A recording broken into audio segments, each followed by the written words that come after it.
Welcome to the Midlife Masculine Podcast. I am Dhruv Sethi. As men, we reach an inflection point in our lives where we question our achievements. Despite societal expectations and our own credentials, many of us feel unfulfilled. I have lived in 3 countries, built a career in finance, achieved several academic and professional qualifications. But I know there's still more to life, just like most men today. Join me as I invite guests to share wisdom so that we men become self-sovereign in mind, body, and spirit, all with a spiritual undertone.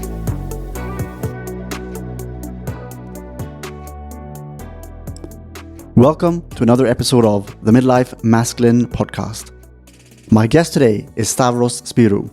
Stavros is a high-performance coach and also my friend. He was previously a spend analyst at the National Health Service in the UK and an aspiring actor. And whilst he was an actor, he started his coaching career and has been doing that for over 5 years and is now a digital nomad across Europe, but spends a lot of his time in Cyprus. Stav, man, welcome. It's great to have you. Great to be here, Drew. Thank you for having me. So you've been traveling quite a bit. You were in Cyprus and then was it the US recently as well? Yeah, US. Before that, I went to Sweden to see the Northern Lights as well. So that was an experience and a half. And then you're going to Coventry. Yes, I'm going to Coventry. Yes, that's a nice switch from... The lights there will be different. Yeah, pretty different. You got a fog cloud of pollution maybe from the industries. But it's all good. I'm going to go and see family. My uncle just did his house up, so he's like invited myself. I'm taking my mum down as well to see there's her brother. So we're going to go and see the family down there. So spend a weekend in Coventry. Leamington Spa as well. So. Well, very nice, very nice. Yeah. So how is it living over in Cyprus versus the UK? I mean, you were brought up in the UK. And your heritage is Cypriot, so yes. How is it living over there? Very different. The pace of life is much slower, which is really nice. But at times, it can also get a bit annoying because coming from London, being born and raised in London, it's like, oh, I want to go and do this, I want to go and do this. Cyprus is like, there's not that much. But it's getting better. The good thing I love about Cyprus is I have such a big family over there, I get so many cousins. So it's never like, always have time to go out and in terms of like with cousins, with family, etc. So it's really nice we have that big community because my mum and dad come from a big family. So altogether I've got about 47 first cousins. Oh, wow. Yeah. It's a family-based culture. It's a very family-based. So if I'm living like here, my uncle was like living, let's say 200 meters from me. I've got my aunt living 100 meters from me. So everyone's within like 5 kilometers distance. And do men and women still play the traditional roles over there? When you say traditional roles, you mean the masculine, feminine roles in terms of like marriage and kids and things like that? Yeah. Yeah. But it's also having I think it's at a nice point where it has a nice mix where it's like, the man also helps out versus back in the day, it was just literally the woman doing everything. Now as a household should be, it should be both people contributing to the household, for example, whether it's cooking, cleaning or providing, or if the woman decides to stay at home, then up to the man to do their thing as well. All right, interesting. So I had a coaching session with you back in November 2023, and it was very liberating and very relaxing. You got me to describe my business ambitions and goals, and you noted that I was feeling quite stressed about it. And during our session, you helped me realize that I'm interlinking a lot of other things, minor details, to my goals and ambitions. And that was putting a lot of pressure on me, on my back. So before going into too much detail, let's just question 2 is, what is your coaching style? Okay, thanks for asking. So my coaching style is finding those blocks that we're unaware of. Sort of those subconscious blocks in the way. And what we are doing is usually we are blocked because we are denying a part of reality. There's a part of reality that we're denying. And we've identified with this other part. So the whole purpose of the work is to clear out any blocks, any beliefs, any identities that has us stuck feeling one thing. So for example, if someone wants to go and speak on stage, but they're feeling shy because for some reason throughout their life they've adopted an identity of a shy person. Going up to speak on stage and having that identity is going to block you from speaking. because you're in this identity of a shy person. Let's say, for example, you were at school and you went to speak up at school in front of your friends, and your friends were laughing at you, etc. So you were like, you know what, I'm going to be this shy person. I'm going to adopt this identity of a shy person, because when I do that, my friends will stop laughing at me. And that identity that you adopt, it does work, but it comes to a point where it doesn't work, where you're like, I want to go and speak in front of the public, I want to go and present, or I want to do a podcast, for example. But if I'm shy speaking in front of people, if I adopt that identity, that's going to block me. So what we do is almost like clear that identity of a shy person and integrate or allow the option of identity of a confident person. So when you're on stage, you can adopt that identity for yourself. And that process from changing that identity, how long does it usually take for people? Anywhere between 30 seconds to about 15, 20 minutes. So it's a pretty quick process. Was it the process you applied with me where we peel the layers? We peel layers back, yeah. So we start off with a problem, like you came in with a problem, and we look at what blocks are underneath that problem. And then as we go lower, as we go deeper, we can then find an identity or find blocks in the way there. And just for the listeners, so what we did was I had my business goals and ambitions, and I was feeling quite pressured. Like this, it was almost like I wasn't allowed to do fun stuff. I had to wake up early and had to work hard, had to work long. Didn't quite know, but when I had that session with you, Stav, you helped me realize that I'm putting that pressure on myself. A lot of things are interlinked, and I didn't know they were interlinked, but you helped me attach an emotion to each of those layers. And quite frankly, ever since our session in November, I have felt quite relaxed about my goals and ambitions. Yep. And if I want to wake up late a day, it's okay. Like I can do that. That helped me. That's part of the layer. That's part of the process. So as we were going through with you, it's like we started off on the one problem, and then I didn't know what problems were going to come up because everyone's problems are going to be different as we're going through the layers. But what we did with you, or what we deal with a lot of people, is clearing out those have-tos. We have a lot of have-tos. Oh, I have to do this. I have to work hard. I have to. And we want to get to the point where you can choose to work hard. So working hard is a choice, or being social is a choice, or talking to people is a choice. We want to get rid of those have-tos, because when we have our have-tos, let's say we work really hard and we feel good for a certain moment, maybe 30 seconds, maybe a minute, if we're lucky. And then it's like, cool, what else do I need to do now to work hard? And then the guilt comes in, like you might have, like you said with yourself, if there was guilt around, I wake up in the morning and I feel, oh, I've slept in. Man, I feel really guilty for sleeping in, because I have that block inside me of, I have to work hard, that belief inside me of, I have to work hard. When we clear that out, it gives you choice. You can choose to work hard because you want to, not because you feel like you have to, because you're trying to get some internal validation from working hard. Does that make sense? Yeah, absolutely. And that was my biggest takeaway from our session. And is that what you see with most of your clients as well? Yeah, everything I do is about giving choice. When you have choice, that's the ultimate freedom. Having choice around what you do is the ultimate freedom. So in that example around working hard, or even being successful, you have a lot of successful people nowadays who are successful, but you know what? They have to keep on that success all the time. It's almost like feeding something. The most successful person is a person that can choose to be successful, can choose to work hard, has that ultimate choice, has that ultimate freedom. Very interesting. And most of your clients, are they men or women? It's a mixture, actually. I say about 60-40, men to women. And the men who come to you, what are the most common issues that they're dealing with? It varies. But I'll give you some examples. So there's some work stuff as well. So I have some here. I want to work on a project. I want to do what I want to do without getting distracted by all the things I have to do. I feel self-confident. However, when there's a comparison to others, I have a feeling of inadequacy, and I try to remove myself from the situation. We have others, such as when I try to do something new and it's on me, I feel paralyzed because I don't feel like other people can help me. So that example of feeling inadequate, where does that typically stem from? Usually from childhood.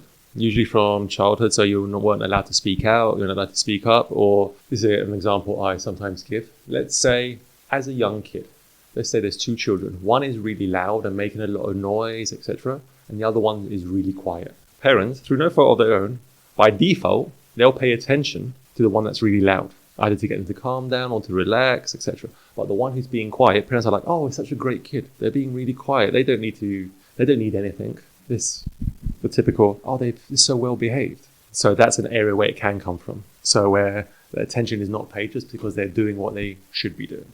So it's like being quiet, etc. They get rewarded for being quiet. Generally, parents are at fault. No.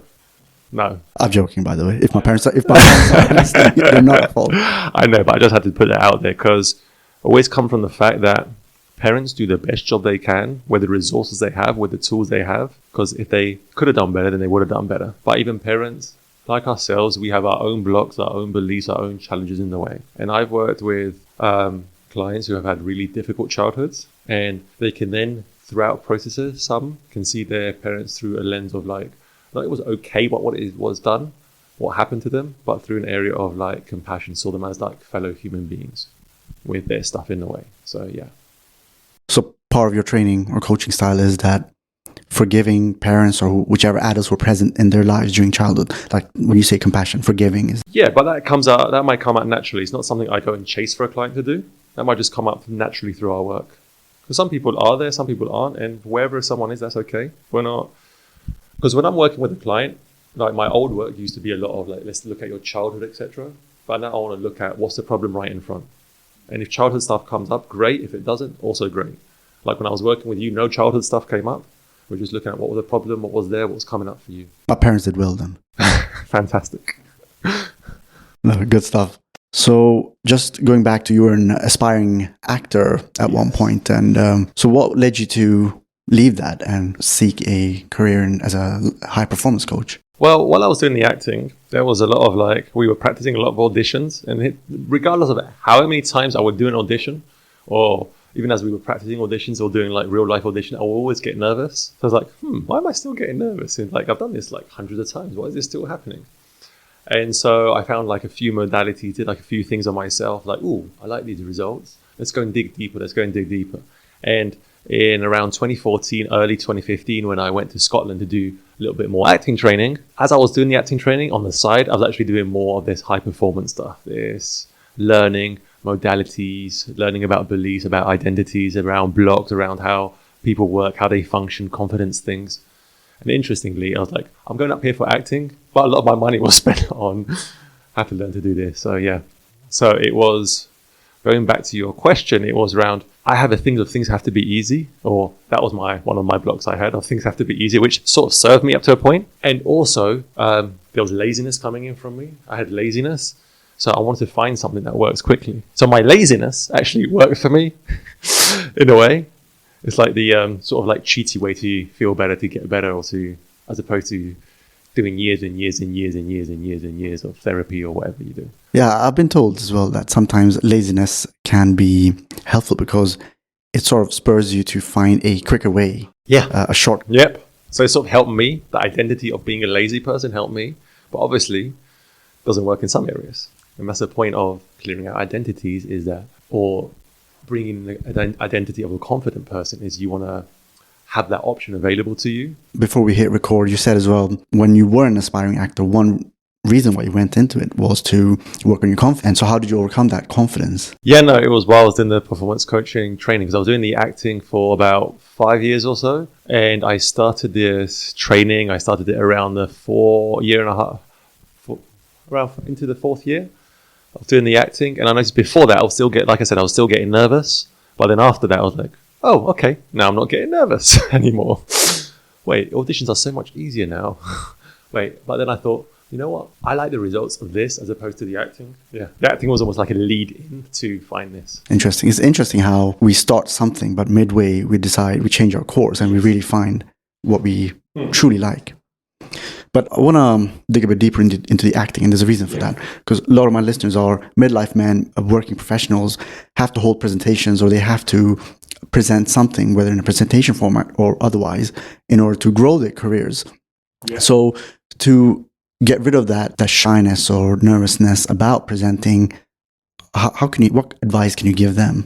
Well, you can ask yourself one question. If you're going up to speak in a presentation and you feel nervous, ask yourself, what do I believe about myself? What do I believe about people that has me feeling this way? And usually you get to a nice belief. You get to like, oh, other people are better than me, or I'm worried what other people will think, or I'm inferior to others, whatever the belief, whatever the block may be. So you can ask yourself that question. What am I believing about myself, about people, about the situation that has me feeling this way? And is it usually some form of inferiority complex? It can be whatever comes up for that person. It's very varied. It could be like other people are better than me, or I'm inferior, or I'm powerless, or people aren't interested in what I have to say, or what I say doesn't matter. I'm not good enough. So would you suggest to those people, if they ever have to present, that they feel nervous, do you think they should take that as a cue to perhaps get some sort of coaching? Get some coaching, or also at the least investigate. I have that awareness as to why am I feeling this way? What is in the way? What blocks are in the way that has me feeling this way?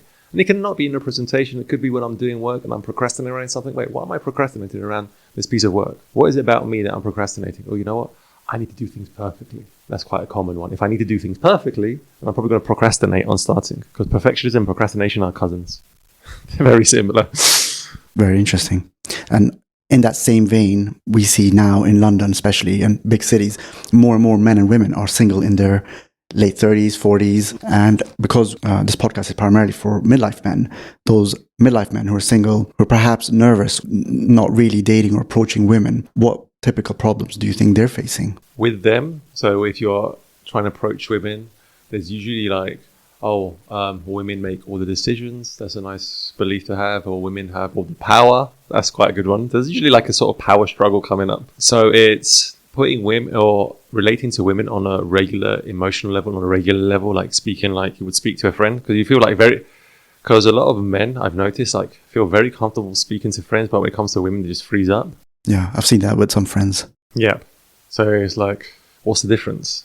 So again, you can ask yourself, what am I believing to have myself freezing up in front of a woman?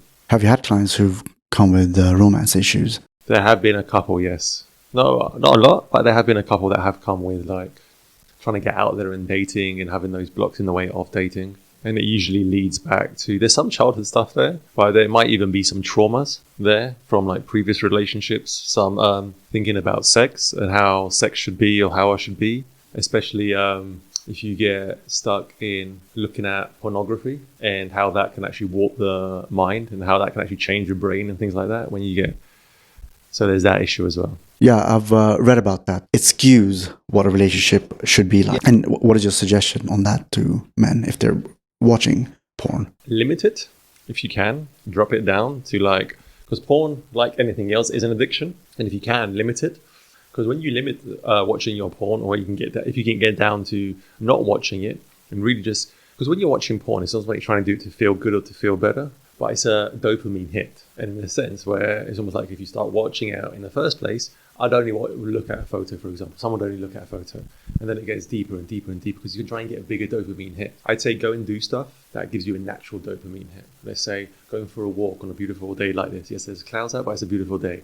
Going for a social dance, for example. Go and learn some salsa or do something that gets you out of that computer mode, that computer glitchy mode. Is that why you started doing salsa? Good question. No, it wasn't. But yeah, that was also part of the social thing.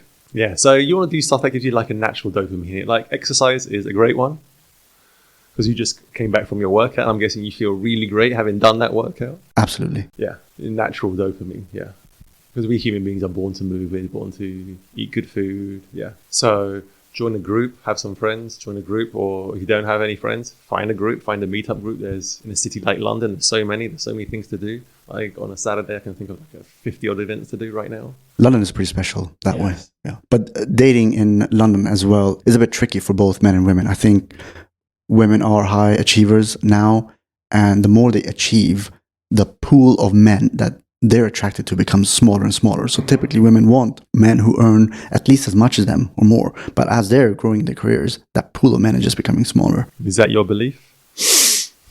That's my understanding. But I mean, I don't have a problem with that. But at some point in the past, many, many years ago, I would say that was my belief. I was kidding, but that's usually like, that's a belief as well. Like, oh, a high performer woman, or a woman who's a high performance person wouldn't want someone like me.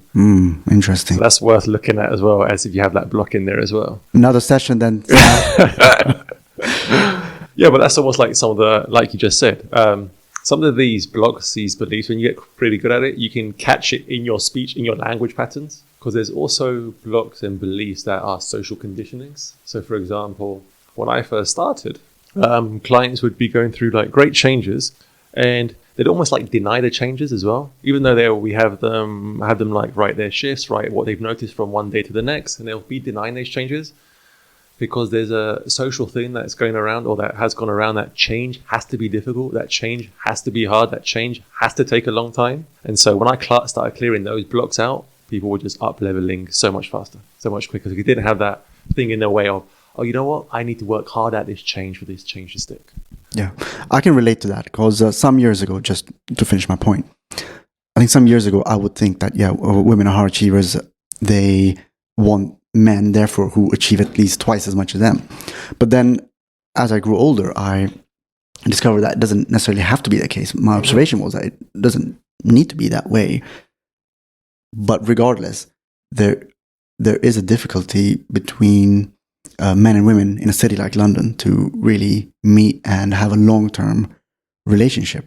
And I wonder what that could be in that case. What do you mean there's a difficulty? It's almost like both are expecting too much from each other. I would say, in fact, that women expect a lot more from men, and men sort of feel that. How do you know that? From my observations or conversations with other men who have been on the dating scene. So that's what I sort of picked up. Here's the thing around, we generalize a lot around, because London is a city of 10 million people, so half are women. So let's say in your age bracket, there's about 2 million people, or so 2 million women? Possibly, yeah. Possibly, yeah. Forgive me on the math, if someone can correct me on that. No, but what I'm saying, we tend to make generalizations around like, women expect too much. But let's say someone's dated, or they've gone on speed dating, for example, or they've gone out on dates, and let's say they've gone out on 50 dates, 100 dates. Out of 2 million women, for example, that's a very, very, very, very small percentage that you're trying to generalize on. Maybe. Yeah, you might have a point. Yeah, so trying to keep it as open as possible. And going back and looking, if that's your experience, it's like, well, why do I believe that? Why do I believe that women only want a successful person? Because if you think about it, you said as women grow and become high achievers, they want someone who's more successful. So you get women making 1 million, 2 million, 5 million, 10 million, 20 million a year. How many people are in that bracket that can actually be more successful than them? You're looking at in the world, or let's say in just the UK, you're looking at your 0.1%, right? Not even the 1%. Because if you're making 30k or 30k a year, you're in the top 1% in the whole world. It is 1 or 2%. You're in the top 1 or 2%. So we're the elite, the 1%. The World Economic Forum should invite me over there. Pretty much. Very interesting. So what is next for you then? Because you're traveling a lot now to various countries to meet some of your clients.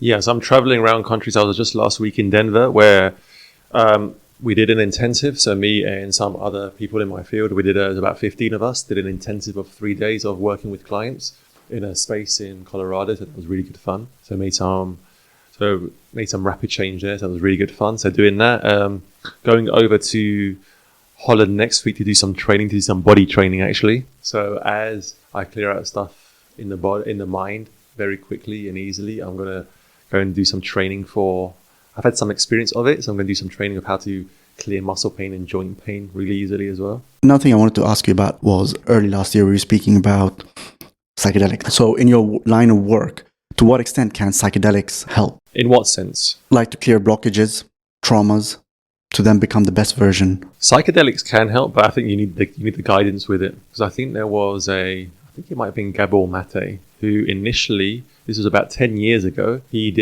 had great work using psychedelics. I think it might have been ayahuasca with heroin addicts, getting them off heroin, because heroin as a drug is one of the most addictive drugs. Hence why you need methadone to get off it. You can't even just quit it cold turkey. But he had very good results using psychedelics, the ayahuasca in particular, in getting heroin addicts off heroin. So that was that. I think there's some studies going on as well in UCL and LSE using psilocybin. I've read some of these studies where they've actually helped addicts get off these artificial drugs. And one thing I would say, I think you need to be guided, because a lot of people, it's been done where you go and do psychedelic journeys. It's like, let's go on holiday in Peru, or let's go in there's a lot of pop-ups. So it's almost like you have to find the right one. And I would also say, if you've never done psychedelics before, it's basically a 0 to 200 miles an hour. Like you're in a car going from 0 to 200 miles per hour straight, and then the brakes being slammed on you. So it will knock you for a few days. So I'd say if you're thinking about doing it, before you go and do it, do some meditation, clear out your blocks. It's almost like you want to have almost like a sort of like clear mind before you go. If you're a person that gets stressed easily, etc., have some sessions, clear out some blocks, some beliefs before you go and do it. Because it's one of those things that I've had it, not myself, but I've had a friend who went and did it. And before they went, I said, do some meditation like for 2-3 months, something like that, just to, not that meditation will clear out your problems, but just to settle down things. Do it before you go. And they didn't do that, and they went and they came back and they were like, because they felt all this sort of like loving feeling and all that when you're in that space, and they felt that for a couple of days, but then for about 2 months afterwards, they almost like weren't themselves, because it shakes you up a lot. Yeah, I can see that. So I'd say it's almost like you'd want to clear out some blocks, some beliefs you want to center yourself before you go. No, I've noticed as well that it's become a bit of a fad. I mean, when I did it a year ago, it was never meant to be a fad or anything. But as I read about it, I think it's becoming sort of fashionable. Yeah, which is not right. I did it back in 2016. And when I did it, I did it in Holland, and I spoke to a person beforehand. It was very much, I got a good vibe about it. It was like, okay, I'm doing this, part of curiosity. I just want to see what it's about as well. And it very much was calling to me when I was doing it. It was like a few people were telling me about it. I wanted to do the research about it because I wanted to do it in a place that's safe. Safety is of utmost importance, because when you're in your journey, you're in those hours where you're under. So this was from 2 o'clock in the afternoon to like 9 o'clock in the evening. So you're in there for about 7 hours. And you want to have guides over you, protecting you, maybe singing to you, maybe like holding your hand or doing whatever it is. People are experienced in that. And you want to find your reasons as well why you want to do it in the first place. As opposed to, I'm going to do it just because it's popular, just because it's the thing to do. And so in a country like Peru, I know people might advertise it at an airport. Yeah, I've heard it advertised at an airport as you go. As you go in, I've heard people say it's like, oh, it's advertised at the airport, which means that you're getting a lot of fake people coming up and doing it. Because the whole point of this is that whether you're doing ayahuasca or you're doing journeys, whatever the journey is, that you're paying respect to the plant, you're paying respect to the whole process. No, absolutely. And I think that's a key point, that we have to respect the plant, the spirit of the plant, and the entire process. So I've been told by a very experienced shaman that the spirit of the plant, the mother, she does not like being taken out of her home, which is in the Amazon forest. So what we're doing now is taking the plant and brewing the mixture or the medicine in Europe or all over the world. She doesn't really like that. So you might not get the maximum effect. That's why it's important to, if you are going to do it in Europe, find someone that has been trained in that, and like not like a weekend course on how to administer it, because it's one thing administering it, it's one thing knowing what to do when something goes wrong, how to like guide someone through their journey, how to be present with them. Absolutely. Cool, Stav. We've reached the end of the episode. What takeaways would you give men who are maybe trying to find purpose, who are trying to become the best versions of themselves? The best thing I will say is look at the areas where you get your have-tos. I have to do this, I have to do that. Because when you have those have-tos, you're not in freedom. There's no freedom there. It's like, I'm doing something, but I feel like I have to do it. There's no choice. So look at the areas where those have-tos are coming up and investigate those have-tos.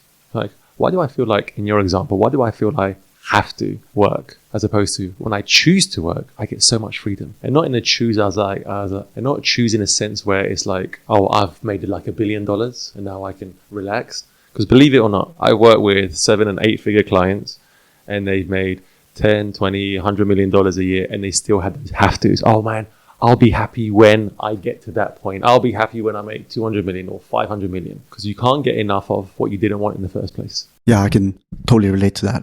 And for my listeners, I vouch for Stav, because I had a session with him, and honestly, straight after, I felt very relaxed.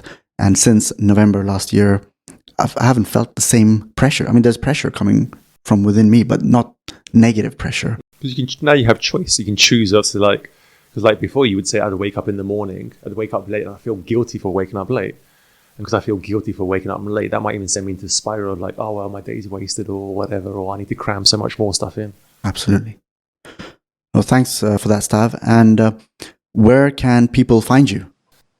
You can contact me at clear-discover.com. That's clear-discover.com. I'll link that in the description below. Cool. With that, Stav, let's grab a beer then. Awesome. Non-alcoholic for me, please. Yeah, me as well. Cool. Dhruv, it's been an absolute pleasure speaking to you, and thank you very much for the invite onto your podcast. I've had a blast. Yeah, me too. And great having you. And we should do this again. Awesome. Yeah, absolutely. If you like this episode, then make sure to like, share, subscribe, and leave a review. That will help me get to people just like you. Also, make sure to visit mlmpod.info. Keep acquiring knowledge, and I'll see you in the next episode.